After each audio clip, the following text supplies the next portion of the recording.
তারেক রহমান নাকি শিশু মুক্তিযোদ্ধা। তারেক রহমান আমার এইরকম লোক লিডার আসছে 17 বছর পর। হায়রে বাংলাদেশের ভাই অবস্থা খারাপ দেখেন। এর মতো একটা লম্পট বাটপার হাওয়া ভাবন করা 10 লাখ অস্ত্র মামলার ঘটনা ঘটানো একটা লোক, যার কারণে এই যে ভারত যেভাবে আওয়ামী লীগের পক্ষে দাঁড়াইলো, আপনার কি মনে হয় এখানে কি বিএনপির দায় নাই, তারেক রহমানের দায় নাই? 10 লাখের ঘটনা যদি সংগঠিত না হয় তাহলে 17 বছর এখানে হয়তো বা আওয়ামী লীগ থাকার পেছনে ভারতের যে ভূমিকা সেটা নাও হইতে পারত। এই ঘটনা সংগঠিত করে 17 বছর পর গায়ে হাওয়া লাগায় কাকে নিয়ে আসছে জানি? এক আছে জেবু আর এক আছে জাইমাকে নিয়ে আসে। জেবুর গুরুত্ব কি? জেবু হচ্ছে তারেক রহমানের পেট। জাইমার গুরুত্ব কি? সে হচ্ছে তার যে ক্রোমোজোম, মানে সে হচ্ছে রাজনৈতিকের ঔরসপ্রাপ্ত, মানে ভবিষ্যতের কুইন। আপনার এখানেই কিন্তু আপনি সবচেয়ে বড় বৈষম্যের শিকার। যেই কারণেই আপনার রাজনীতিটা হচ্ছে আপনার শ্রেণীর রাজনীতি হওয়া দরকার। আপনি ভাবতে পারছেন না, একটা ছাত্র দলের পোলাপাইনকে বলতে পারবেন না, ছাত্রলীগও ভাবতে পারে নাই, ছাত্র শক্তিও ভাবতে পারবে না ওইভাবে। ভাবতে পারলে আলাদা করে থাকতো আর কি। শফিকুর রহমানের সাথে চুম্মাচাটি করার দরকার ছিল না। ভাবতে পারবে না সে প্রধানমন্ত্রী হবে। এই দলের মধ্যে কোনোদিন তারেক রহমান বাদে ফখরুলের মতো একটা লোক, ফখরুল ইসলাম আলমগীর, ঠাকুরগাঁর মানুষ, কোথায় এখানে নাফিস, ওদের এলাকার আর কি, ওই কখনো ভাবতে পারবে না এইরকম একটা লোক কখনো ভাবতে পারবে না সে বিএনপির হয়ে আছে প্রধানমন্ত্রী হবে। এই প্রধানমন্ত্রী হওয়ার জন্য তারেক রহমানের আশা অপেক্ষা করার লাগে।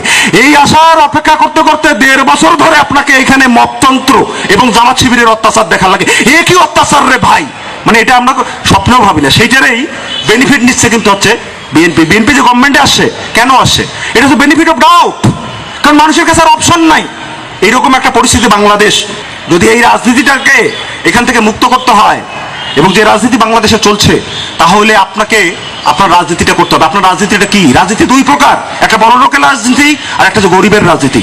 আপনি কৃষকের সন্তান, আপনি শ্রমিকের সন্তান, আপনি মধ্যবিত্তের সন্তান, আপনার রাজনীতি হচ্ছে শ্রমজীবী মেহনতি মানুষের সাথে একাত্ম হওয়ার রাজনীতি।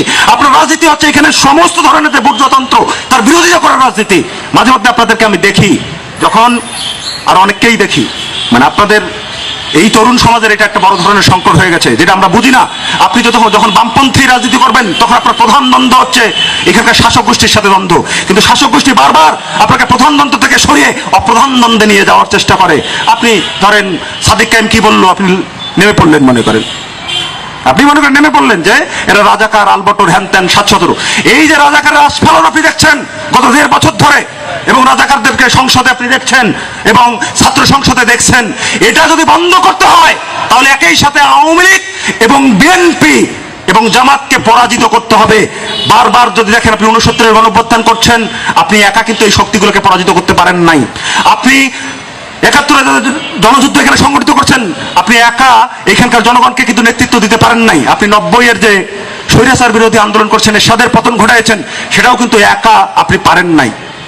আপনি এখানে সমস্ত ক্ষমতাসীন সেই সময়ের যে বুর্জোয়া এবং ক্ষমতা বহির্ভূত যে বুর্জোয়া, তাকে যদি রাজনৈতিকভাবে আপনি পরাজিত না করতে পারেন, তাহলে ওই যে 71-এর সমস্যা, এই যে রাজাকারী সমস্যা আপনি সমাধান করতে পারবেন না। কারণটা কি? আজকে রাজাকার নিয়ে খুব কথা বলছে বিএনপি, 2 দিন পর এমনও দেখতে পারেন যে আওয়ামী লীগ আর রাজাকার এক হয়ে একসাথে ইলেকশন আসতেছে। আপনি ঠেকাইতে পারবেন না।